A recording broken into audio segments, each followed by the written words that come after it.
সাকিব আরও একটি কথা বলেছে, সেটা হচ্ছে দলের স্বার্থে যে কেউকে যে কোনো জায়গায় ব্যাটিং করতে হতে পারে। আমার কাছে মনে হয় বিং অ্যাজ এ ক্যাপ্টেন হিসাবে সাকিব যেহেতু ক্যাপ্টেন্সি নিয়েছেই, সেই জায়গা থেকে সাকিবই পারতো তামিমকে একটা মেসেজ দিতে বা 1 মিনিট ফোনে কথা বলতে যে আমার এই প্ল্যান আছে, আমি এটা তোর সাথে পরে আলোচনা করব। আমার কাছে মনে হয় এখানে ফুল জিনিসটা এখানে চাপা পড়ে যেত। আসসালামু আলাইকুম সবাইকে, আশা করি সবাই ভালো আছেন। বাংলাদেশ ওয়ার্ল্ড কাপে যে কয়েকটি ম্যাচ খেলবে সেইগুলো নিয়ে আমার কথা বলার খুব ইচ্ছা ছিল। বাংলাদেশ দল কেমন হলো সেটা নিয়েও কথা বলতে চেয়েছিলাম, কিন্তু ইমিডিয়েটলি কিছু ঘটনা ঘটেছে। আমার কাছে মনে হয় সেগুলো নিয়ে তার আগে কথা বলা উচিত, তাই ছোট কিছু বার্তা দিতে চাই। এরপরে হয়তো বা দল কেমন হলো বা বাংলাদেশ দল যখন খেলবে সেই ম্যাচগুলো নিয়ে আলোচনা করব। আসলে প্রথমেই আমি কথা বলতে চাই তামিম ইকবালকে নিয়ে, কারণ আমরা দুইটা ভিডিওই দেখেছি। একটা তামিম ইকবাল দিয়েছে, তার কিছুক্ষণ পরে টি স্পোর্টসের মাধ্যমে সাকিব কিছু বক্তব্য দিয়েছে যে বাংলাদেশ দলের এখন অধিনায়ক। তো আমার কাছে মনে হয় তামিমকে নিয়ে কিছু কথা আমার পার্সোনালি আমার কাছে মনে হয়েছে সেগুলো বলা উচিত। প্রথমত হচ্ছে তামিমের ক্যাপ্টেন্সি।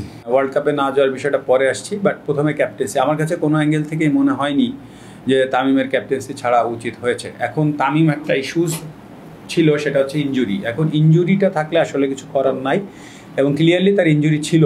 বাট একটা জিনিস হচ্ছে কি, বোর্ড কমফোর্টেবল জোনে ছিল তামিমকে নিয়ে প্রথম থেকেই, কিন্তু বোর্ড মিডিয়ায় এবং তামিমকে সবার সাথে একটা জিনিস ক্লিয়ার কমিউনিকেশন করেছে ক্রিকেট বোর্ড থেকে যে তামিমকে আমরা ক্যাপ্টেন হিসেবেই দেখছি।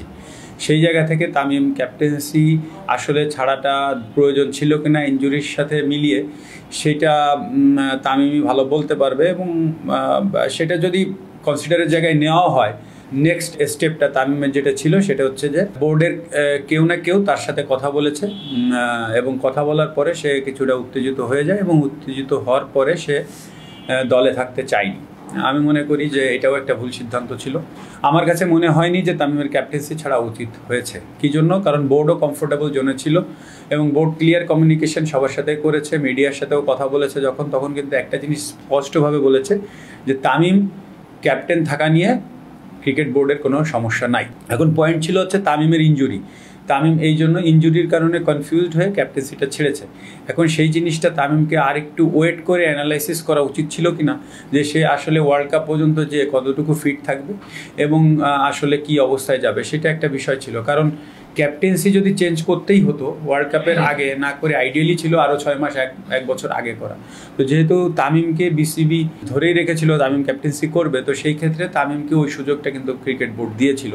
সো আমি মনে করি তামিম ওই সুযোগটা নিতে পারতো। বাট এগেন আমার কাছে মনে হয় তামিমের ইনজুরি ইস্যুজের কারণে তামিম চেয়েছে যে ক্যাপ্টেন্সি না করতে। সেটা যদি হয়ও সেটা ভালো কথা, বাট আমি মনে করি নেক্সট স্টেপ তামিমের যেটা, সেটা হচ্ছে তামিমের সাথে বিসিবির জারি কথা হোক না কেন, সেই কথোপকথনের পরে তামিম উত্তেজিত হয়ে আমি দলে থাকতে চাই না এই কথাটা যখন তামিম বলেছে, তখন সেই জিনিসটাও আমার কাছে মনে হয়েছে যে সেই জিনিসটা আরেকটু স্লো যাওয়া উচিত ছিল। কী জন্য?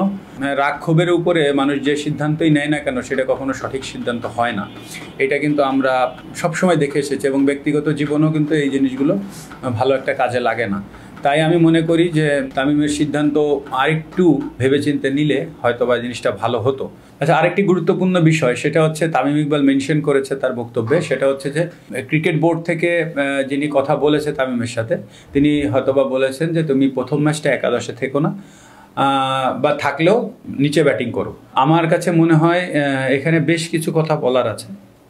সেটা হচ্ছে, আমি যখন প্রথম বললাম যে তামিম দলে থাকতে না চাওয়া, প্রথম হচ্ছে তামিম হয়তোবা একটু উত্তেজিত হয়ে এটা বলেছে, কিন্তু তার ভিত্তিতেই তামিমকে দলে না রাখাটা আসলে কেমন হলো একটা জিনিস। আর দ্বিতীয়টা হচ্ছে যে তামিমকে এই বিষয়টা কিন্তু যেটা বলা হয়েছে যে তুমি ফার্স্ট ম্যাচটা খেলো না বা খেললেও নিচে ব্যাটিং করো, এই জিনিসটা বেসিক্যালি ক্রিকেট নলেজ যদি আমার বিন্দুমাত্র থাকে, তাহলে আমি বলবো এই জিনিসটা ক্রিকেট বোর্ডের কেউ বলার বিষয় না। এই জিনিসটা বলবে একমাত্র কোচ, ক্যাপ্টেন বা সিলেক্টর যিনি যাবেন টিমের সাথে।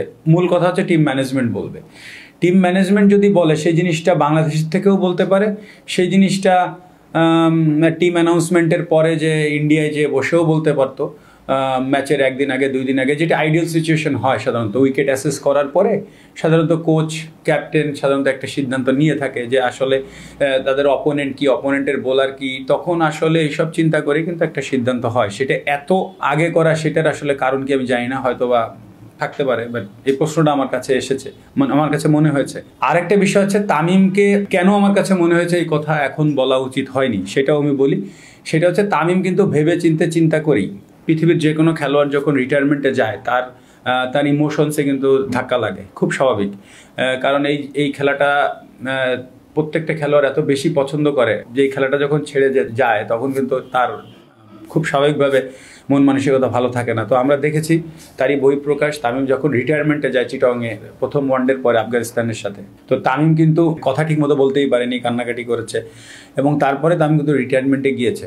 এবং তামিমের কথা শুনে আমার কাছে মনে হয়েছে তামিম কাউকে ব্লেমও এখানে করেনি, স্রেফ বলে গিয়েছে যে আমার কাছে মনে হয়নি, কোনো কোশ্চেন্স আর নিব না এবং আমি রিটায়ারমেন্টে যাচ্ছি। তার মানে পরিষ্কারভাবে তামিম বুঝে শুনে রিটায়ারমেন্টে গিয়েছে। তারপরে কি হলো, বোর্ডের কেউ তার সাথে যোগাযোগ করতে পারছিল না। কেন যোগাযোগ করতে চাচ্ছিল? যে তামিম এখনই রিটায়ারমেন্টে যাওয়ার দরকার নেই। সেইখান থেকে একটা পর্যায়ে যে মাননীয় প্রধানমন্ত্রী পর্যন্ত কিন্তু জিনিসটা গড়িয়ে গেল। মাননীয় প্রধানমন্ত্রী তামিমকে ডেকে অনেকক্ষণ কথা বলেছে, প্রায় দুই ঘন্টা মতো তামিমের সাথে কথা বলেছে, এবং শেষমেশ যে কথাটা ইম্পর্টেন্ট সেই মেসেজটা হচ্ছে যে মাননীয় প্রধানমন্ত্রী চেয়েছে তামিম যেন ওয়ার্ল্ড কাপে খেলে। তো তামিমকে যে আদেশটা করেছিল মাননীয় প্রধানমন্ত্রী, তামিমও তার বহিঃপ্রকাশটা ছিল। তারপরে এসে মিডিয়ায় প্রেস কনফারেন্সে সে কিন্তু বলেছে যে মাননীয় প্রধানমন্ত্রী আমাকে বলেছেন খেলতে, অবশ্যই, এরপর আর কোনো কথা নেই, আমি অবশ্যই খেলবো। তো যে জিনিসটা মাননীয় প্রধানমন্ত্রী পর্যন্ত গড়ালো, সেই জিনিস নিয়ে আমার কাছে মনে হয় না যে আর এরপরে কোনো আলোচনার প্রয়োজন ছিল। যদি টিমের কোনো সিদ্ধান্ত হয়ে থাকে, সেটা আমি আগেও বলেছি যে কোচ, ক্যাপ্টেন, টিম ম্যানেজমেন্ট তারা ইন্ডিয়ায় যে সিদ্ধান্ত নিত, যেটা করা সেটা করতো। এখন প্রশ্ন আসতে পারে যে ওইখানে যে যদি তামিমকে অফার দেওয়া হতো, তামিম যদি সিনক্রেট করতো, পৃথিবীর সব দেশের সব প্রফেশনাল টিমে এই জিনিসগুলো হয়। টেকটিক্যালি সিদ্ধান্ত যে কোনো কিছু হতে পারে, সেটা ম্যানেজ করার দায়িত্ব কোচ, ক্যাপ্টেন এবং পার্টিকুলার সেই খেলোয়াড়কে। সেইখানে যে যদি এমন কিছু হতো তামিমের পছন্দ হচ্ছে না, বা তামিম এমন কোনো সিদ্ধান্ত নিচ্ছে যেটা টিমের ডিসিপ্লিন বা টিমের পরিবেশ নষ্ট হচ্ছে, তো তখন বোর্ড কিন্তু চাইলেই যে কোনো সিদ্ধান্ত নিতে পারে, যেটা আইডিয়ালি হয়ে থাকে সারা পৃথিবীতে। তাই আমার কাছে মনে হয় যে জিনিসটা মাননীয় প্রধানমন্ত্রী পর্যন্ত গড়িয়ে গেল, সেই জিনিসটা আর তামিমকে বদার করার প্রয়োজন ছিল না যে তামিম কোথায় খেলবে, কয় নম্বরে খেলবে, কি করবে। এটা আসলে টিম অ্যানাউন্সমেন্টই হয়ে যাওয়া উচিত ছিল, এবং ইন্ডিয়া যার পরে যা কিছু হওয়ার সেখানেই হওয়া উচিত ছিল। অনেকেই আমাকে ফোন করে বলেছে যে আপনি বিসিবিতে গিয়েছিলেন, আসলে কি হয়েছে সেটা নিয়ে একটু বলতে চাই। বিসিবিতে আমি ডাকা হয়েছিল কিছু কথা বলার জন্য, আসলে কোনো সিদ্ধান্তর জন্য না। কারণ কি, আমি বিসিবির কেউ নই, আমি বিসিবির কোনো পোস্টেই আমি নাই যে আসলে টিম সিলেকশন বা যে কোনো কিছু নিয়ে আমি কথা বলতে পারি। সো সেই সুযোগটা আমার নাই। ক্রিকেট নিয়ে কথা হয়েছে, এটা একান্তই ব্যক্তিগত জায়গা থেকে ক্রিকেট নিয়ে কথা হয়েছে, এবং সেই জিনিসটা আসলে এমন কোনো বিষয় না যেটা সিলেকশন বা অন্য কিছু। আমি মনে হয় আপনাদেরকে ক্লিয়ার করতে পেরেছি। সুতরাং এখানে আমি যাওয়ার সাথে এখানে সিলেকশন বা কোনো কিছুর কোনো সম্পৃক্ততা নাই। এবার আরেকটি বিষয় নিয়ে কথা বলি, সেটা হচ্ছে ম্যান ম্যানেজমেন্ট। পৃথিবীর যে কোনো প্রফেশন বলেন, ঘরে বলেন, বাইরে বলেন, ছেলেমেয়ের সাথে বলেন, সবাইকেই ম্যান ম্যানেজমেন্ট করে চলতে হয়। বাংলাদেশ টিমে ওয়ার্ল্ড কাপ দল দিয়েছে হয়তো বা 15 জনের, স্ট্যান্ড বাই হয়তো বা 2 জন বা 3 জন যাবে। তাই ছাড়া কিন্তু 30 জনের একটা প্রাথমিক দল দেওয়া হয়েছিল। সেই দলে যদি আপনি দেখেন 30 জনের কিন্তু 30 রকমের চিন্তাভাবনা, 30 রকমের সেন্টিমেন্ট কাজ করবে। তো এখানে আপনাকে অবশ্যই ম্যান ম্যানেজমেন্টটা খুবই ইম্পর্ট্যান্ট। এবং আপনি যদি তামিমের দিকে লক্ষ্য করেন, তামিম অনেক দিন ধরে ক্রিকেট খেলছে। তামিম কোন জিনিস পছন্দ করে, কোন জিনিস পছন্দ করে না, সেটা আমরা সবাই জানি। যারা টিমে আছে অনেক দিন ধরে, কোচ আছে, একসাথে খেলছে, বা ক্রিকেট বোর্ডে যারা কাজ করছে, তারা সবাই জানে যে তামিমকে কোন জিনিস বললে সমস্যা হবে। তো আমার কথা হচ্ছে যে সেই জিনিসগুলো, কাকে কোন জিনিস বলতে হবে আর কোন জিনিস বলতে হবে না, সেই জিনিসগুলো আমার কাছে মনে হয় আরেকটু ভেবেচিন্তে বলা উচিত ছিল। কারণ ম্যান ম্যানেজমেন্ট যদি ঠিক না হয়, আসলে সব কিছু এলোমেলো হয়ে যায়। এখানে ম্যান ম্যানেজমেন্টের ভূমিকাটা আরেকটু ভালো হওয়া উচিত বলে আমি মনে করি। এবার সাকিবের যে বক্তব্য ছিল কালকে আমরা দেখেছি, সেখান থেকে আমি কিছু কথা বলতে চাই। আমার কাছে মনে হয় সাকিব অনেকগুলো কথা বলেছে যেগুলোর যথেষ্ট যুক্তি আছে, এবং আরও কিছু কথা আছে যেগুলো আমার কাছে মনে হয়েছে সেগুলো আমি চেষ্টা করব বলার। সাকিব একটা জিনিস ক্লিয়ারলি বলেছে, সেটা হচ্ছে যে সাকিব ক্যাপ্টেন্সি করতে চায় না, এবং আমি পুরোপুরি সাকিবের সাথে এখানে একমত।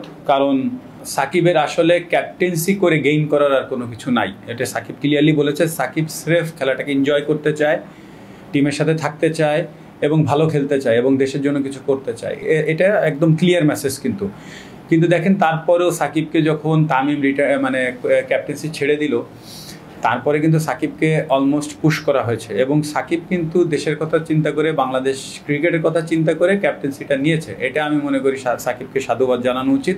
আচ্ছা, আরেকটি গুরুত্বপূর্ণ বিষয় যে বেছে বেছে যে খেলা, 5টা ম্যাচ খেলবে তামিম বা বেছে বেছে খেলবে, একটা কথা এসেছে, সেটা তামিম এবং নান্নু ভাই দুজনই বলেছে যে, নান্নু ভাই বলেছে জানে না, তামিম বলেছে সে বলেনি, আর সাকিব বলেছে সে শুনেছে। দ্যাট মিনস ক্লিয়ার কোনো তথ্য সাকিবের কাছেও ছিল না। তো এই যে 5 ম্যাচের বিষয় নিয়ে এত কিছু ঘটে গেল, সেখানে আসলে দায় এইখানে সাকিবেরও না, এই দায়টা তামিমেরও না, বা এমনকি নান্নু ভাইয়েরও না।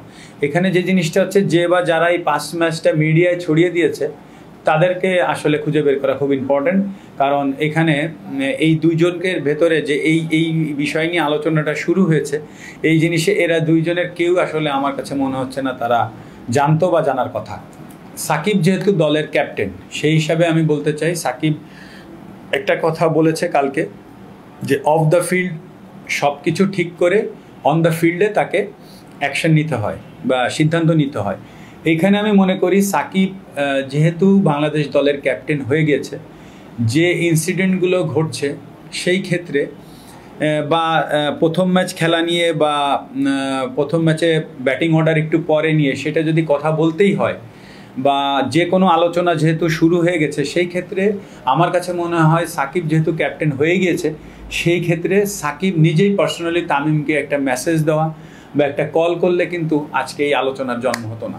আমার কাছে মনে হয় সেটা যদি নেগেটিভও হতো কিছু, তাও তাদের দুইজনের ভেতরই থেকে জিনিসটা শেষ হয়ে যেত, এত আলোচনায় আসতো না। আর সাকিব এমনই একটা পার্সন, আমার কাছে মনে হয় এই যে আমরা যখন ক্রিকেট খেলেছি বা এখন যারা খেলছে বা বিগত দিনেও যারা খেলছে, সাকিবের গুরুত্ব এতটাই বেশি, সাকিবের গ্রহণযোগ্যতা এতটাই বেশি আছে বাংলাদেশ টিমে, যে সাকিব যদি একটা জিনিস ডিজায়ার করে, আমার কাছে মনে হয় না বাংলাদেশের কোনো ক্রিকেটার, এক্স ক্রিকেটার বলেন, কারেন্ট ক্রিকেটার বলেন, কোনো ক্রিকেটারই তার কথাকে ফেলবে। সুতরাং আমার কাছে মনে হয় বিং অ্যাজ এ ক্যাপ্টেন হিসাবে সাকিব যেহেতু ক্যাপ্টেন্সি নিয়েছেই, সেই জায়গা থেকে সাকিবই পারতো তামিমকে একটা মেসেজ দিতে বা 1 মিনিট ফোনে কথা বলতে যে আমার এই প্ল্যান আছে, আমি এটা তোর সাথে পরে আলোচনা করব। আমার কাছে মনে হয় এখানে ফুল জিনিসটা এখানে চাপা পড়ে যেত। সাকিব একটা কথা বলেছে, সেটা হচ্ছে যে দলের প্রয়োজনে যে কেউকে যে কোনো জায়গায় ব্যাটিং করতে হবে। আমার কাছে মনে হয় এটা অবশ্যই যুক্তিগত। শুধু তামিমের ক্ষেত্রে একটা কথা বলবো, শুধু তামিম না, যে কেউর ক্ষেত্রে একটা কথা বলবো যে ওপেনাররা সাধারণত স্পেশালিস্ট জায়গা নিয়েই ব্যাটিং করে। এটা অল ওভার দ্য ওয়ার্ল্ডে আমরা দেখে আসছি। কারণ দুই পাশে দুইটা নতুন বল থাকে, সেইগুলো হ্যান্ডেল করা, পিচের কন্ডিশন কেমন, সব কিছু বোঝা কিন্তু ওপেনাররা এই জন্যই স্পেশালিস্ট। এখন প্রশ্ন হচ্ছে যে, আরেকটা প্রশ্ন হচ্ছে যে রোহিত শর্মার কথাও সাকিব বলেছে। রোহিত শর্মা কিন্তু তার ক্যারিয়ার শুরু করেছে মিডল অর্ডার ব্যাটসম্যান হিসেবে। সো তার চাইল্ডহুড থেকে যা কিছু সে করেছে, সে মিডল অর্ডারে ইউজ টু ছিল। মহেন্দ্র সিং ধোনি 2011 ওয়ার্ল্ড কাপের পরে এসে তাকে ওপেনিংয়ে সুযোগ করে দেয়, এবং এখনও মুম্বাই ইন্ডিয়ান্সের হয়ে আমরা দেখেছি রোহিত শর্মা কিন্তু দলের প্রয়োজনে 2, 3 বা 4 অনেক সময় ব্যাটিং করে। সো সে কিন্তু ভেরি মাচ ইউজ টু, যেটা তামিম না, কখনোই না। হোয়াইট বলে সে কখনোই 3 নম্বরে মানে 1-2 নিচে সে কখনো ব্যাটিং করেনি। আরেকটা বিষয় হচ্ছে যে টেকটিক্যালি একটা সিদ্ধান্ত নিয়ে আলোচনা হতে পারে, যে সেটা ফারুকি এবং মুজিবের এগেনস্টে তামিমের সাকসেস রেট হয়তো বা কম, বা আসলে left hand right hand combination, অবশ্য লিটন আছে, লেফট হ্যান্ড রাইট হ্যান্ড এমনি থাকতো, বোধহয় সাকসেস নিয়ে একটা কথা আসতে পারে। তো আমার কাছে মনে হয় যে সেই ক্ষেত্রে মেকশিফট ওপেনার যারা আছে, হয়তো বা মিরাজ একটা 100 করেছে, বাট দীর্ঘমেয়াদী চিন্তায় মেকশিফট ওপেনার দিয়ে আসলে চালানো যেত কিনা বা যাবে কিনা সেটা আমি শিওর না। আচ্ছা দেখেন, এই যে কথাগুলো বললাম সেটা কিন্তু আমার নিজস্ব কথা না, এটা তাদের দুইজনের বক্তব্য থেকে নেওয়া কিছু কথা আমি চেষ্টা করেছি আমার মতো করে বোঝার বা বলার। এখন বিষয় হচ্ছে যে আমাদের জন্য আইডল সিচুয়েশন কি বা আমরা কি চাই। আমরা অবশ্যই, আমি তো মনে করি আমরা সবাই চাই, বাংলাদেশের 17 কোটি মানুষ যারা যারা ক্রিকেট খেলা দেখে, ওয়ার্ল্ড কাপ আসলে সবাই দেখবে, সবাই চায় যে সাকিব তামিম দুইজনই ওয়ার্ল্ড কাপে থাকুক, দুইজনই খেলুক, এবং দুইজনই আমাদের জন্য সব থেকে গুরুত্বপূর্ণ খেলোয়াড় যারা আছে, দুইজনই তাদের ভিতর অন্যতম, এবং তারা বিং লং টাইম ধরে বাংলাদেশ ক্রিকেটকে সার্ভিস দিয়ে আসছে। সো আমার কাছে মনে হয় এই দুজনকেই খুবই গুরুত্বপূর্ণ, দুজনই খুব গুরুত্বপূর্ণ ছিল আমার কাছে। আনফর্চুনেটলি তামিম টিমে নাই, সো তামিমকে হয়তো বা এখন আর আমাদের পাওয়া সম্ভব না। তবে সাকিব এখনও স্টিল দেয়ার, সাকিব ক্যাপ্টেন, সাকিবের অনেক রোল আছে। আমি এখনও আশা করছি সাকিবের মতো খেলোয়াড়ের হাতে একটা বড় ট্রফি আসবে, এটা আমরা এখনও স্বপ্ন দেখছি।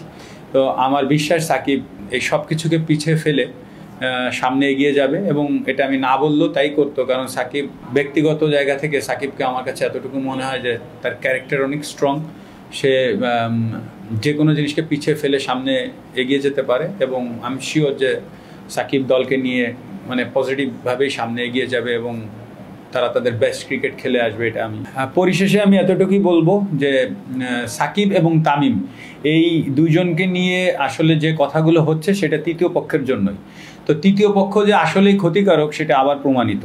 এতটুকুই আশা করছি যে ভবিষ্যতে যদি কোনো খেলোয়াড়দের ভিতরে এরকম আর কোনো আলোচনা হয় বা মনোমালিন্যতা থাকে, আমি আশা করব খেলোয়াড়দের জন্য একটা লেসন হলো যে তারা যেন নিজেরাই আলোচনা করে এই সমস্যাগুলো সমাধান করে, এবং এর সাথে এটাও আশা করছি ক্রিকেট বোর্ড থেকেও যেন এরকম অ্যাটেম্প নেওয়া হয় যে ক্রিকেট বোর্ড থেকে বা বাইরে থেকে কেউ কথা না বলে সেই খেলোয়াড়রাই যেন তাদের সমস্যাগুলো নিজেরা সলভ করে। সবাইকে ধন্যবাদ, ভালো থাকুন, আবারও কথা হবে, দেখা হবে ইনশাআল্লাহ। আসসালামু আলাইকুম। সংবাদ, ফিচার ও অনুষ্ঠানের জন্য ভিজিট করুন সংবাদ প্রকাশের ওয়েবসাইট এবং যুক্ত থাকুন ফেসবুক পেজ ও ইউটিউব চ্যানেলের সঙ্গে।